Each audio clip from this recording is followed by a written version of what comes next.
ইউনুস আলাইহিসসালাম বর্তমান ইরাকের মুসিল নগরীর নিকটবর্তী নিনাওয়া জনপদের অধিবাসীদের প্রতি প্রেরিত হন। তিনি তাদেরকে তাওহীদ দাওয়াত দেন এবং ঈমান ও সৎকর্মের প্রতি আহ্বান জানান, কিন্তু তারা তার প্রতি অবাধ্যতা প্রদর্শন করে। বারবার দাওয়াত দিয়ে প্রত্যাখ্যাত হলে আল্লাহর হুকুমে তিনি এলাকা ত্যাগ করে চলে যান। ইতিমধ্যে তার কাউমের উপরে আযাব নাজিল হওয়ার পূর্বাভাস দেখা দিল।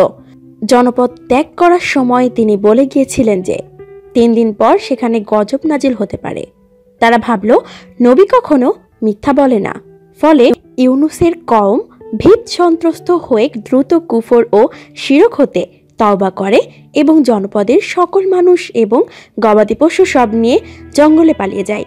সেখানে গিয়ে তারা বাচ্চাদের গবাদি পশুগুলিকে পৃথক করে দেয় এবং নিজেরা আল্লাহর দরবারে ক্ষমা চেয়ে কান্নাকাটি শুরু করে দেয়। তারা সর্বান্ত কারণে তওবা করে এবং আসন্ন গজব হতে আল্লাহর আশ্রয় প্রার্থনা করে। ফলে আল্লাহ তাদের তওবা কবুল করেন এবং তাদের উপর থেকে আযাব উঠিয়ে নেন। ওদিকে ইউনুস আলাইহিসসালাম ভেবেছিলেন যে তার কাউম আল্লাহর গজবে ধ্বংস হয়ে গেছে, কিন্তু পরে যখন তিনি জানতে পারলেন যে আদৌ গজব নাজিল হয়নি, তখন তিনি চিন্তায় পড়লেন যে এখন তার কওম তাকে মিথ্যাবাদী ভাববে এবং মিথ্যাবাদীর শাস্তি হিসেবে প্রথা অনুযায়ী তাকে হত্যা করবে। তখন তিনি জনপদে ফিরে না গিয়ে অন্যত্র হিজরতের উদ্দেশ্যে বেরিয়ে পড়লেন। এই সময় আল্লাহর হুকুমের অপেক্ষা করাটাই মুক্তিযুক্ত ছিল, কিন্তু তিনি তা করেননি। ইউনুস ছিল পয়গম্বরগণের একজন।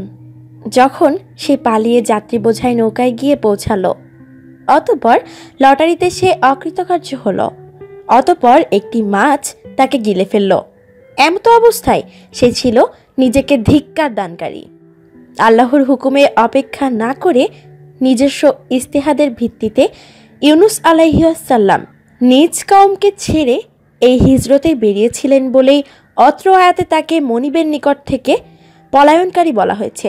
যদিও ব্যাহত এটা কোনো অপরাধ ছিল না, কিন্তু পয়গম্বর ও নৈকট্যশীলগণের মর্তবা অনেক ঊর্ধ্বে, তাই আল্লাহ তাদের ছোটখাটো ত্রুটির জন্য পাকড়াও করেন।